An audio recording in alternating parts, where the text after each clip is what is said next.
আপনারা নিরাপত্তা পালন করুন প্লিজ। একটু সাংবাদিক ভাইদেরকে তাদের দায়িত্ব পালন করতে দিন। আপনাদের হইচই শুনবে, নেতৃবৃন্দের বক্তব্য শুনবে তারা। সাংবাদিক বন্ধুরা, আজকে ব্রাহ্মণবাড়িয়া জেলা কমিটির পূর্ণাঙ্গ নির্বাহী কমিটি মহান স্বাধীনতার ঘোষক, বহুদলীয় গণতন্ত্রের প্রবক্তা, বিএনপির প্রতিষ্ঠাতা শহীদ রাষ্ট্রপতি জিয়াউর রহমানের মাজারে পুষ্পস্তবক অর্পণ এবং ফাতেহা পাঠ করেছেন। ব্রাহ্মণবাড়িয়া জেলা বিএনপির একটি দুর্গ।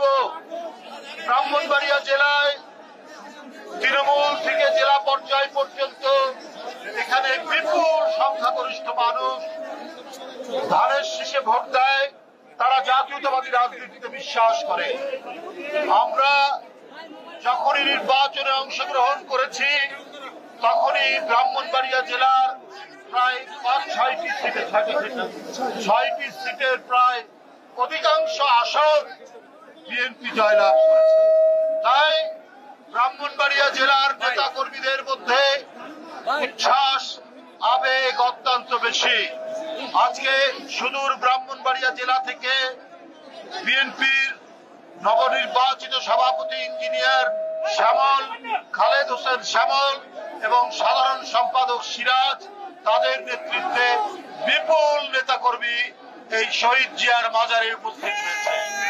আমরা তাদেরকে আন্তরিক ধন্যবাদ জানাই, শুভেচ্ছা জানাই।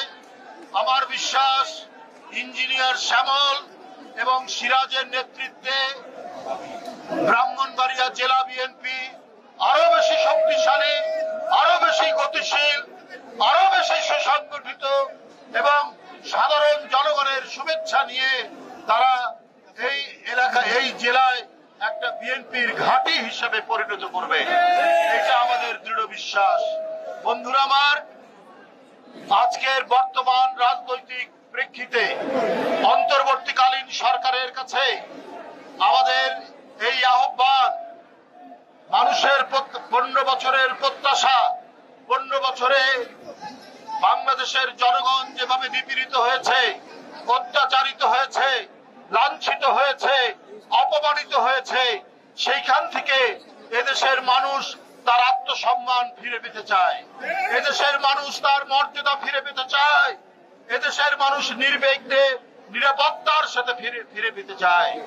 বাংলাদেশে আর কোন ধরনের মব জাস্টিস, আর কোন ধরনের বেআইনি কারো বাড়িতে আগুন দেওয়া, কারো বাড়ি ভেঙে ফেলা, কাউকে রাস্তাঘাটে অপমান করা, এই ধরনের ঘৃণ্য কাজের যাতে পুনরাবৃত্তি না হয় সেইটা এই সরকারকে লক্ষ্য রাখতে হবে।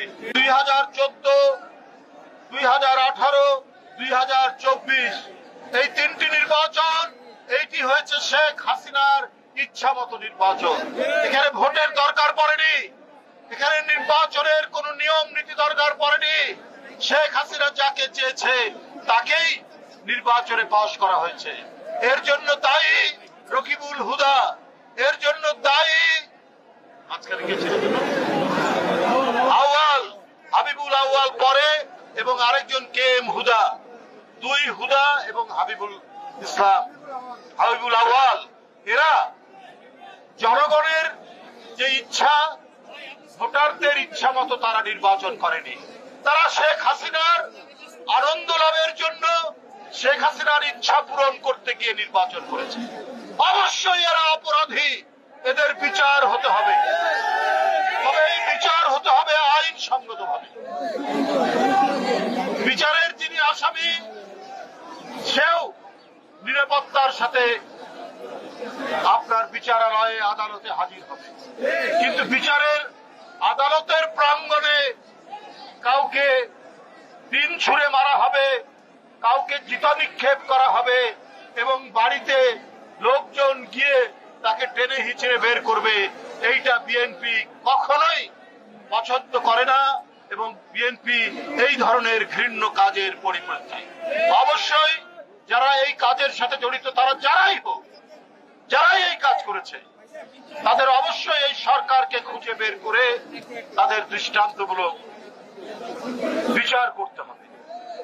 পাশাপাশি যারা গণতন্ত্র ধ্বংস করেছে, যারা নির্বাচন ধ্বংস করেছে, যারা দিনের ভোট রাত্রে করেছে, যারা দামি নির্বাচন করেছে, যারা বিরোধী দলের মনোনয়ন প্রত্যাশীকে সে মনোনয়ন জমা দিতে পারেনি, এর জন্য দায়ী এই 3 নির্বাচন কমিশন, তাদের আইনসঙ্গত ভাবে বিচার হোক।